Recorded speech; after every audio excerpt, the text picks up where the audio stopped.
Salutations et bénédictions abondantes au nom puissant et merveilleux de Jésus-Christ, qui est médiateur entre Dieu et les hommes.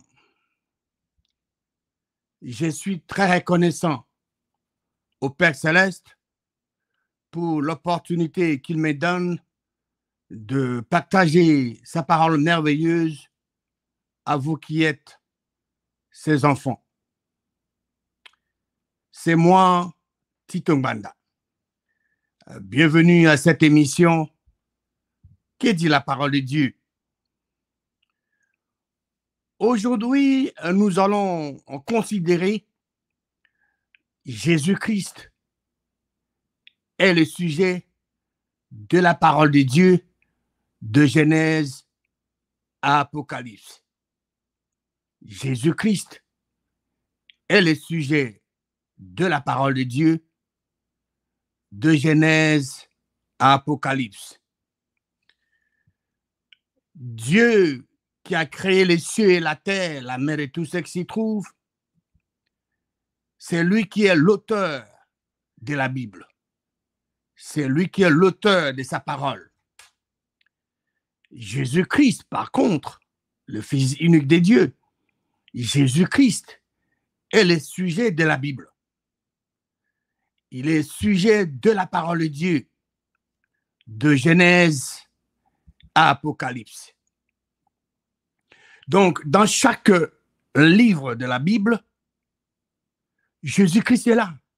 Jésus-Christ est le sujet. Et nous avons au total 56 livres. D'autres personnes parlent de 66. Non. Vous allez le remarquer. Nous allons voir tout à l'heure 56 livres de la Bible. Dans chaque livre, Jésus-Christ est là, le sujet de la parole. Nous commençons par le premier livre, dans la Genèse. Jésus-Christ est la sémence promise de la femme. La sémence promise de la femme. Dans le livre d'Exode, dans le livre d'Exode, le deuxième livre, Jésus-Christ est l'agneau pascal. Dans Exode, Jésus-Christ est l'agneau pascal. Dans le livre de Lévitique, Jésus-Christ est le sacrificateur qui a la supériorité. Dans le Lévitique, Jésus-Christ est le sacrificateur qui a la supériorité. Dans le livre de Nombre, Jésus-Christ est l'astre qui s'élève de Jacob. Dans le livre de Nombre, dans le Nombre, Jésus-Christ est l'astre qui s'élève de Jacob. Dans Deutéronome, Jésus-Christ est le deux lois. Quelles sont ces deux lois? Aimer Dieu et aimer votre prochain. C'est ça. Le livre de Deutéronome parle de Dieu et de sa parole. Donc, vous aimez Dieu et vous aimez sa parole. Donc, c'est ça. Jésus-Christ, dans le livre de Deutéronome, est le deux lois. Aimer Dieu et aimer votre prochain. Dans le livre de Josué, dans Josué, Jésus-Christ est le chef de l'armée de l'Éternel. Dans les livres de Josué, Jésus-Christ est le chef de l'armée de l'Éternel. Dans le Juge, le livre des Juges, Jésus-Christ est l'ange de l'alliance dont le nom est merveilleux. Dans le Juge, Jésus-Christ étant le sujet de la parole, dans le Juge, il est l'ange de l'alliance dont le nom est merveilleux. Nous allons maintenant dans le livre de Ruth. En Ruth, Jésus-Christ est celui qui a le droit de rachat. Dans Ruth, Jésus-Christ est celui qui a le droit de rachat. En Samuel, nous avons Samuel 1 et 2. En Samuel, Jésus-Christ est le rejeton et la postérité de David. Dans le livre de Rois, Jésus-Christ. Je reprends d'abord dans le livre de Samuel. En Samuel, je disais tout à l'heure que nous avons deux Samuel, Samuel 1 et 2. Dans le livre de Samuel, Jésus-Christ est le rejeton et la postérité de David. Maintenant, dans le roi, nous avons premier roi et deuxième roi. Dans le livre de Rois, Jésus-Christ est celui qui est le plus grand que les temples. Dans le livre de Rois, Jésus-Christ est celui qui est plus grand que les temples. Dans le livre des Chroniques, nous avons Chroniques 1 et 2. Dans le livre des Chroniques, Jésus-Christ est le fils du roi. Dans les Chroniques, Jésus-Christ est sujet de la parole, est le fils du roi. Dans Esdras et Néhémie, ces deux livres, Esdras et Néhémie, Jésus-Christ est celui qui rebâtit. Dans Esdras et Néhémie, Jésus-Christ est celui qui rebâtit. En Esther, dans le livre d'Esther, Jésus-Christ est le sauveur du peuple de Dieu. Dans Esther, Jésus-Christ est le sauveur du peuple de Dieu. Dans le livre de Job, Jésus-Christ est l'arbitre. En Job, Jésus-Christ est l'arbitre. Dans le livre des psaumes, Jésus-Christ est le cantique. Dans le psaume, Jésus-Christ est le cantique. Dans le livre de Proverbes, Jésus-Christ est la sagesse de Dieu. Dans le Proverbe, Jésus-Christ est la sagesse de Dieu. Dans le livre d'Ecclésiaste, Jésus-Christ est l'un d'entre le mille. Dans l'Ecclésiaste, Jésus-Christ est l'un d'entre le mille. Dans les cantiques des cantiques, Jésus-Christ est le fiancé de la fiancée. Dans les cantiques des cantiques, Jésus-Christ est le fiancé de la fiancée. Dans le livre d'Ésaïe, Jésus-Christ est le germe de Jacob. En Ésaïe, Jésus-Christ est le germe de Jacob. En Jérémie, Jésus-Christ est notre justice. Dans le livre de Jérémie, Jésus-Christ est notre justice. Dans les Lamentations, Jésus-Christ est le jugement pour les incroyants. Donc, dans le livre de Lamentations, Jésus-Christ est le jugement pour les incroyants.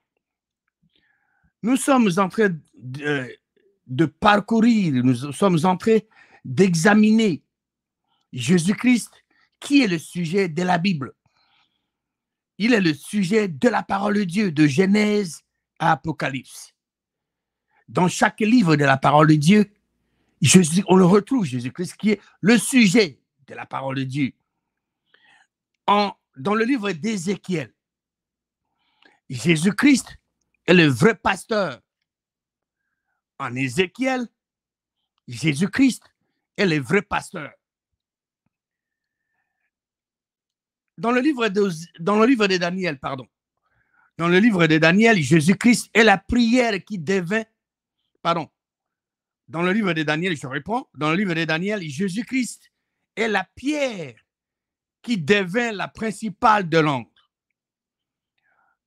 En Daniel, Jésus-Christ est la pierre qui devint la principale de l'angle. Dans le livre d'Osée, Jésus-Christ est la pluie du printemps. En Osée, Jésus-Christ est la pluie du printemps. Dans le livre de Joël, Jésus-Christ est la demeure de Dieu à Sion. En Joël, Jésus-Christ est la demeure de Dieu à Sion. Dans le livre d'Amos, Jésus-Christ est celui qui relève la maison de David. En Amos, Jésus-Christ est celui qui relève la maison de David. Dans le livre d'Abdias, Jésus-Christ est le sauveur sur la montagne de Sion. En Abdias, Jésus-Christ est le sauveur sur la montagne de Sion. Dans le livre de Jonas, Jésus-Christ est notre salut. En Jonas, Jésus-Christ est notre salut. Dans le livre de Michée, Jésus-Christ est le Seigneur de rois. En Michée, Jésus-Christ est le Seigneur des rois. Dans le livre de Nahum, Jésus-Christ est le refuge au temps de la détresse. En Nahum, Jésus-Christ est le refuge au temps de la détresse. Dans le livre d'Habakkuk, Jésus-Christ est notre joie et notre confiance. En Habakkuk, Jésus-Christ est notre joie et notre confiance.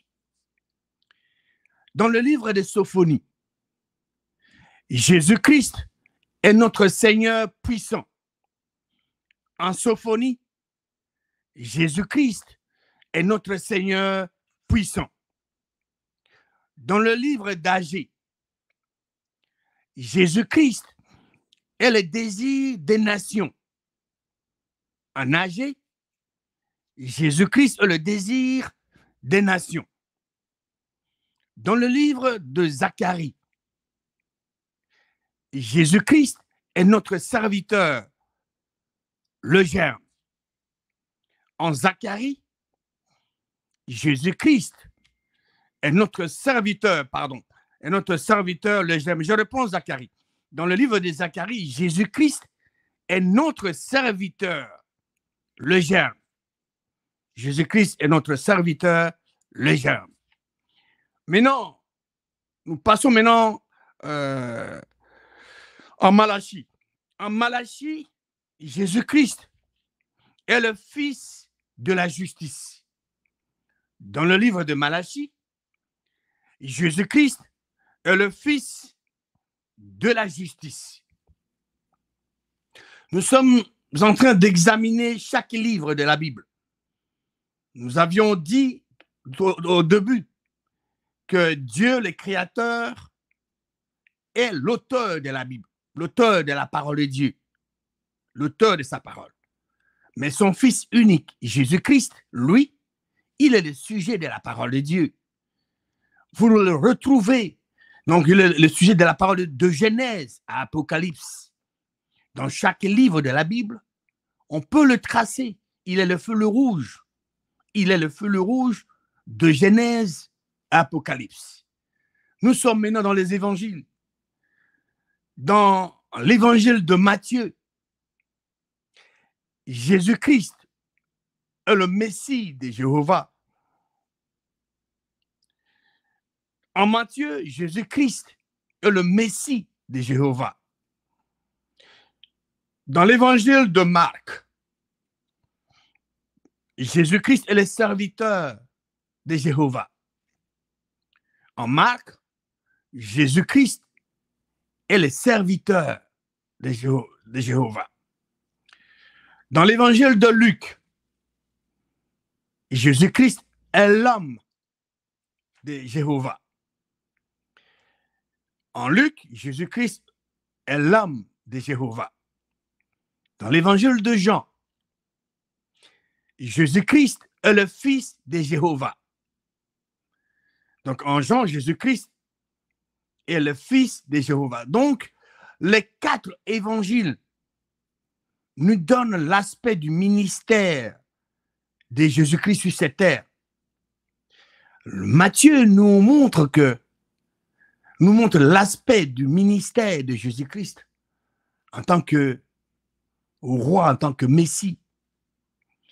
Et Marc, l'évangile de Marc, nous montre l'aspect du ministère de Jésus-Christ en tant que serviteur du vrai Dieu. Dans Luc, par contre, il nous montre l'aspect du ministère de Jésus-Christ en tant qu'homme. Et enfin, l'évangile de Jean nous fait montrer l'aspect du ministère de Jésus-Christ en tant que fils du vrai Dieu.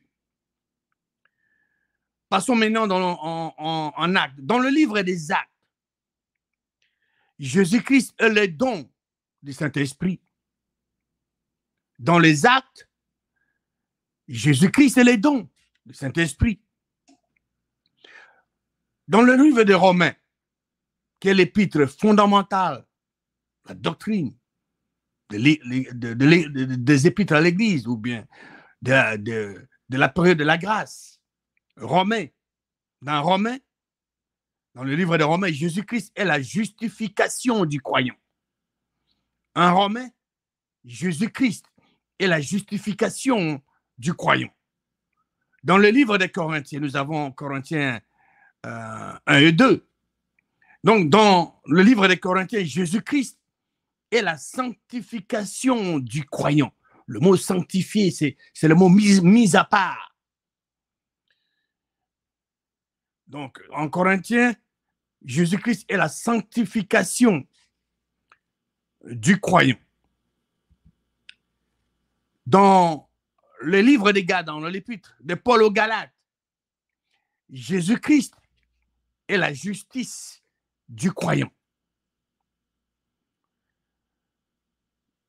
En Galates, Jésus-Christ est la justice du croyant. Nous avons, le croyant a 5 droits de filiation. Nous avons la justice. Nous avons la justification. Nous avons la sanctification. Nous avons la rédemption. Et nous avons le ministère de la réconciliation. 5 droits de filiation. Vous devez les connaître, les garder dans votre cœur et le réclamer, vous prévaloir de ces droits de filiation. Dieu vous les a donnés par sa grâce. Toute personne qui est née de nouveau de l'Esprit de Dieu a reçu ces 5 dons de filiation. Vous avez la justice de Dieu. Quand Dieu vous regarde, il voit sa nature en vous. Vous avez la justification, vous avez été acquitté. C'est comme une personne qui a été accusée, qui se présente devant le juge. Après le jugement, le juge lui dit, vous êtes acquitté, vous avez la justification de Dieu. Dieu vous a mis à part. Vous étiez mort avec Jésus-Christ, vous étiez enseveli avec Jésus-Christ, Dieu vous a ressuscité ensemble avec Christ, et Dieu vous a fait asseoir ensemble avec Christ, à sa droite dans le lieu céleste, au-dessus de toute domination, de toute autorité, de toute puissance, de toute dignité, de tout nom, qui se peut nommer non seulement dans les siècles présents, mais encore dans les siècles à venir. Dieu, le Créateur, vous a racheté légalement de main de l'ennemi par les sangs précieux de Jésus-Christ. Vous êtes la propriété de Dieu, le Créateur. L'ennemi n'a aucun droit légal sur vous. Et Dieu vous a jugé digne et capable. Et il vous a confié la parole, le ministère de la réconciliation. Donc, vous avez ces 5 droits, justice, justification, sanctification, rédemption, et le ministère de la réconciliation. Comme nous venons de le voir, donc dans le livre des Galates, Jésus-Christ est la justice du croyant. Dans le livre des Éphésiens, qui est le sommet de révélation jamais donné à l'Église, dans le livre des Éphésiens, Jésus-Christ est la position céleste du croyant. En Éphésiens, Jésus-Christ est la position céleste du croyant. Vous vous rappellerez, je venais de vous le dire. Dieu, le Créateur, nous a ressuscités ensemble avec le Christ, Jésus-Christ. Dieu nous a élevés ensemble avec Christ.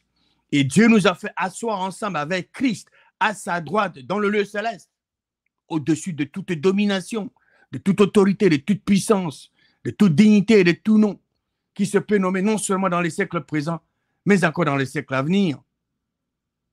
Donc nous sommes assis à la droite du Père céleste.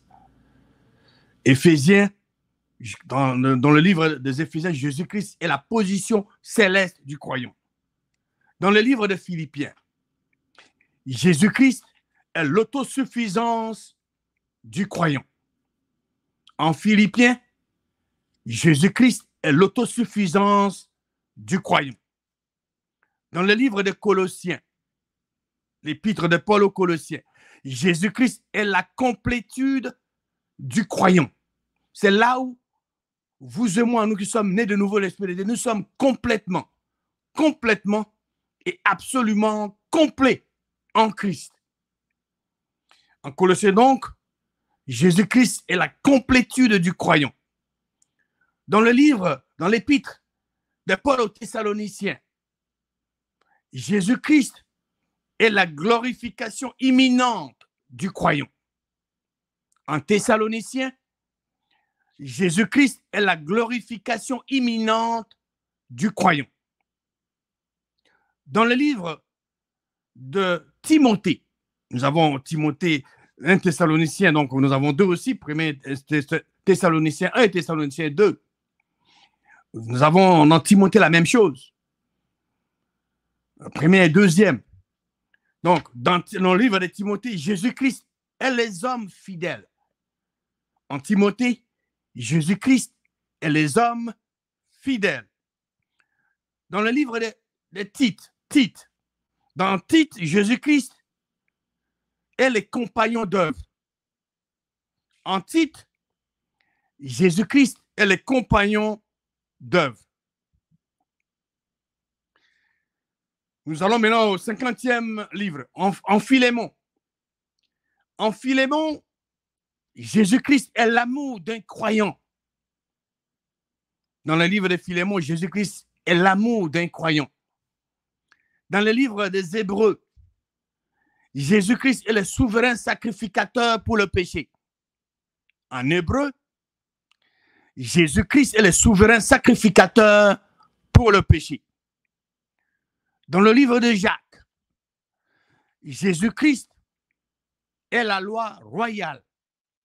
En Jacques, Jésus-Christ est la loi royale. Dans le livre de Pierre, nous avons Pierre 1 et Pierre 2. Donc, dans le livre de Pierre, Jésus-Christ est le pasteur. En Pierre, Jésus-Christ est le pasteur. Nous allons maintenant dans les épîtres de Jean. Jean 1 jusqu'à 5, Jean 2, 2 Jean, 3 Jean. Donc, en Jean, Jésus-Christ est notre avocat. Vous vous rappelez, c'est dans le livre de 1 Jean, chapitre 1, verset 9, que la parole de Dieu dit que si nous confessons nos péchés, Dieu est fidèle et juste pour nous les pardonner, pour nous purifier de toute iniquité. C'est dans 1 Jean, chapitre 1. C'est dans ces épîtres de Jean. En Jude, le 55e livre, en Jude, Jésus-Christ est le bien-aimé. En Jude, Jésus-Christ est le bien-aimé. Et enfin, le 56e livre, dans le livre d'Apocalypse, Jésus-Christ est le roi des rois et le seigneur des seigneurs. Dans l'Apocalypse, Jésus-Christ est le roi des rois et le seigneur des seigneurs.